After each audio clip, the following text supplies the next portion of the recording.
Chapter 32, Death of Moses. Moses was soon to die, and he was commanded of God before his death to gather the children of Israel together and relate to them all the journeyings of the Hebrew host since their departure from Egypt, and all the great transgressions of their fathers, which brought his judgments upon them, and compelled him to say that they should not enter the promised land. Their fathers had died in the wilderness according to the word of the Lord. Their children had grown up, and to them the promise was to be fulfilled of possessing the land of Canaan. Many of these were small children when the law was given, and they had no remembrance of the grandeur of the event. Others were born in the wilderness, and lest they should not realize the necessity of their obeying the 10 Commandments and all the laws and judgments given to Moses, he was instructed of God to recapitulate the 10 Commandments and all the circumstances connected with the giving of the law. Moses had written in a book all the laws and judgments given him of God, and had faithfully recorded all his instruction given them by the way, and all the miracles which he had performed for them, and all the murmurings of the children of Israel. Moses had also recorded his being overcome in consequence of their murmurings. All the people were assembled before him, and he read the events of their past history out of the book which he had written. He read also the promises of God to them if they would be obedient, and the curses which would come upon them if they were disobedient. He related to the people his great sorrow because of his fault at Meribah. And I besought the Lord at that time, saying, O Lord God, thou hast begun to show thy servant thy greatness and thy mighty hand. For what God is there in heaven or in earth that can do according to thy works and according to thy might? I pray thee, let me go over and see the good land that is beyond Jordan, that goodly mountain and Lebanon. But the Lord was wroth with me for your sakes, and would not hear me. And the Lord said unto me, Let it suffice thee, speak no more unto me of this matter. Get thee up into the top of Pisgah, and lift up thine eyes westward and northward and southward and eastward, and behold it with thine eyes, for thou shalt not go over this Jordan. But charge Joshua, and encourage him, and strengthen him, for he shall go over before this people, and he shall cause them to inherit the land which thou shalt see.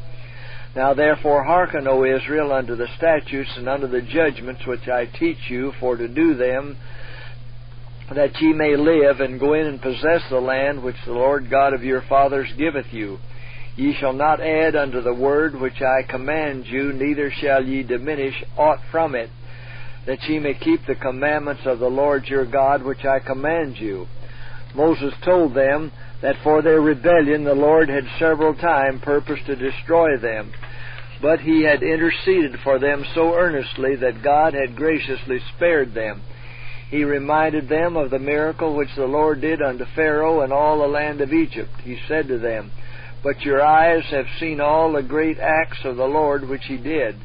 Therefore shall ye keep all the commandments which I command you this day, that ye may be strong, and go in and possess the land whither ye go to possess it.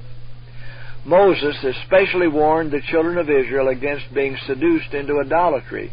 He earnestly charged them to obey the commandments of God.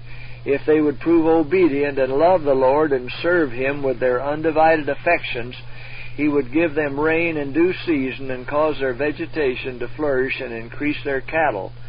They should also enjoy especial and exalted privileges and should triumph over their enemies. He related to them the advantages of the land of Canaan over that of Egypt. In certain seasons of the year, the cultivated lands in Egypt had to be watered from the river by machinery which was worked by the foot. This was a laborious process. Moses said to them, For the land whither thou goest in to possess it is not as the land of Egypt from whence ye came out, where thou sowest thy seed and waterest it with thy foot as a garden of herbs. But the land whither ye go to possess it is a land of hills and valleys, and drinketh water of the rain of heaven, a land which the Lord thy God careth for. The eyes of the Lord thy God are always upon it, from the beginning of the year even unto the end of the year. Many of the Egyptians paid that devotion to the river which belonged alone to God. They acknowledged it as their God because they were dependent on its waters to quench their thirst and to use upon their lands to cause vegetation to flourish, and it liberally supplied their tables with fish. During the plagues on Egypt, Pharaoh was punctual in his superstitious devotion to the river, and visited every morning, and as he stood upon the banks, he offered praise and thanksgiving to the water, recounting the great good it accomplished, and telling the water of its great power, that without it they could not exist. For their lands were watered by it, and it supplied meat for their tables. The first plague which visited Egypt was to come upon the waters, one of the exalted gods of Pharaoh. Moses smote the waters before Pharaoh and his great men, and they saw the waters which they were adoring turn to blood. It was a putrid mass for 7 days, and all the fish that were in it died. The people could not use the water for any purpose. Moses instructed the children of Israel in an earnest, impressive manner.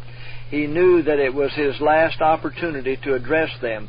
He then finished writing in a book all the laws, judgments, and statutes which God had given him, also the various regulations respecting sacrificial offerings.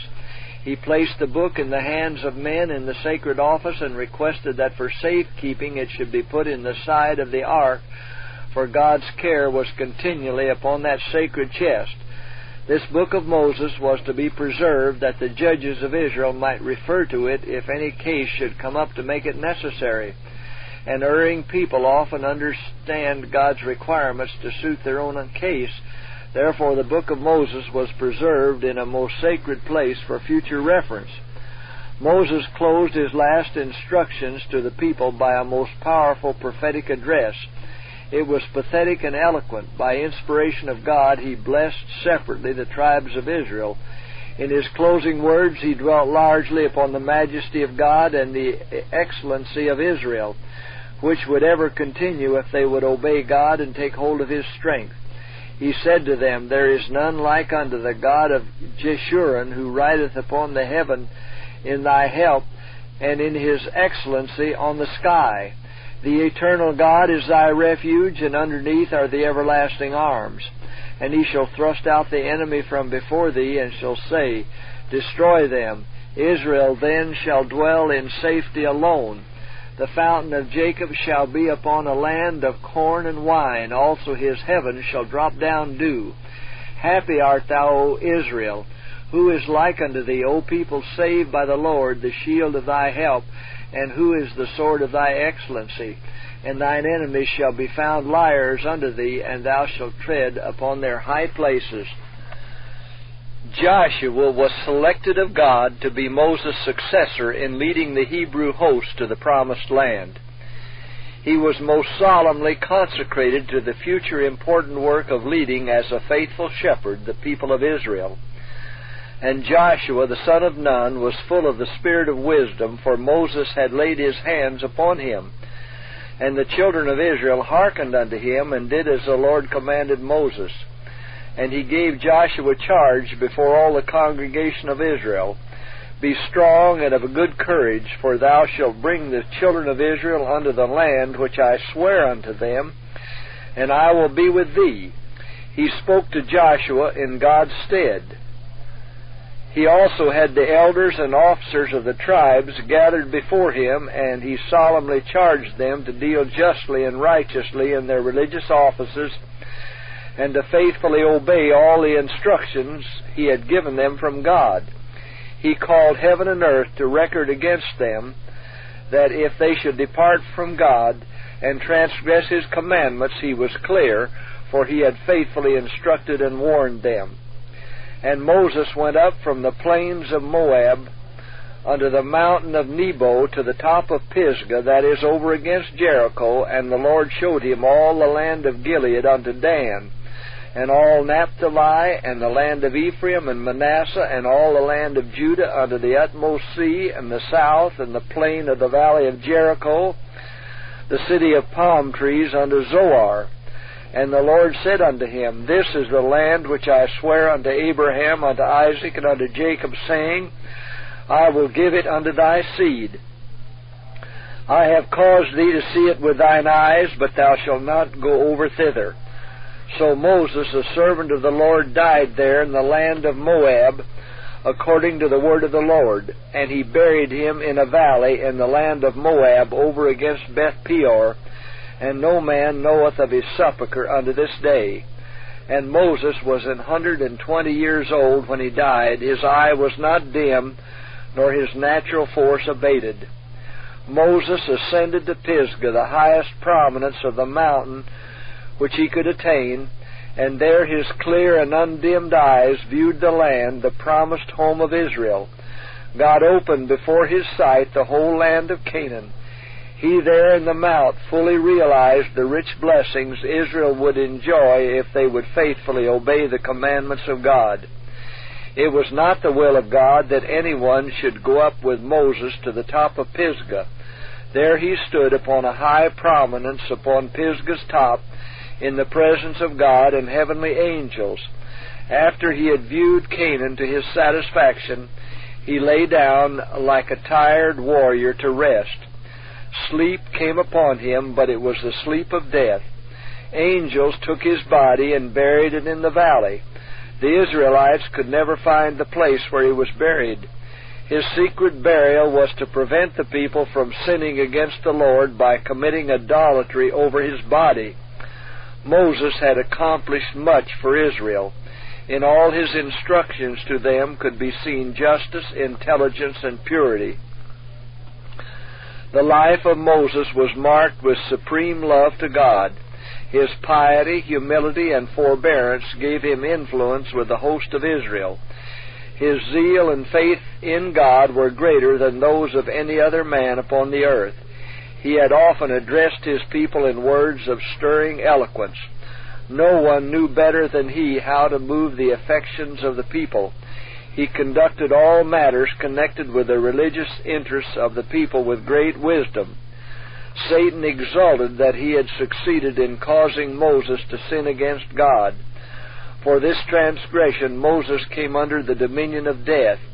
If he had continued faithful and his life had not been marred with that one transgression, in failing to give to God the glory of bringing water from the rock, he would have entered the promised land and would have been translated to heaven without seeing death. Michael, or Christ, with the angels that buried Moses, came down from heaven after he had remained in the grave a short time, and resurrected him and took him to heaven. As Christ and the angels approached the grave, Satan and his angels appeared at the grave and were guarding the body of Moses, lest it should be removed. As Christ and his angels drew near, Satan resisted their approach, but was compelled by the glory and power of Christ and his angels to fall back. Satan claimed the body of Moses because of his one transgression, but Christ meekly referred him to his Father, saying, "The Lord rebuke thee." Christ told Satan that he knew that Moses had humbly repented of this one wrong, and no stain rested upon his character, and his name in the heavenly book of records stood untarnished. Then Christ resurrected the body of Moses which Satan had claimed. At the transfiguration of Christ, Moses was sent with Elijah, who had been translated, to talk with Christ in regard to his sufferings and be the bearers of God's glory to his dear Son. Moses had been greatly honored of God. He had been privileged to talk with God face to face, as a man speaketh with his friend, and God had revealed to him his excellent glory as he had never done to any other.